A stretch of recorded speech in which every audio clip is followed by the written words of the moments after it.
तर म्हणजे पावसामध्ये जे गाडी आपण साफ करतो, बाहेरून क्लीन करतो, आतून क्लीन करतो, पण अंडर बॉडी क्लिनिंग जे ते पण खूप गरजेचं असतं. कारण जे पावसात कसं आहे, माती वगैरे चिखल सगळं आतमध्ये पार्ट्स वरती जे अंडर बॉडीचे पार्ट्स असतात त्याच्यावरती उडलेला असतो. तर त्यासाठी जे अंडर बॉडी क्लिनिंग जे ते खूप महत्वाचं असतं. तर ते का ते मी तुम्हाला इकडे दाखवतो. तर हे क्लीन करणं का महत्वाचं आहे, ज्यावेळेला रोडवरची माती धूळ वगैरे सगळं जे चिखलाचं पाणी जे पार्ट वरती उडतं आणि जे गाडीचे जॉईंट्स असतात तिकडे जे रस्टिंग म्हणजे गंज पकडण्याचे चान्सेस असतात आणि त्याच्या थ्रू जे तुमचे लवकर जे गाडीची लाईफ कमी होऊ शकते. सो त्यासाठी जे तुम्ही मस्टली जे वॉशिंग सेंटरवरती जाऊनच जे अंडर बॉडी क्लिनिंग केली पाहिजे.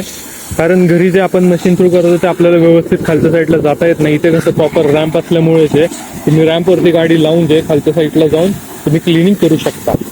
तर एक महिन्यातून एकदा तरी जे तुम्ही अंडर बॉडी वॉशिंग जी आहे गाडी ती नक्कीच केली पाहिजे.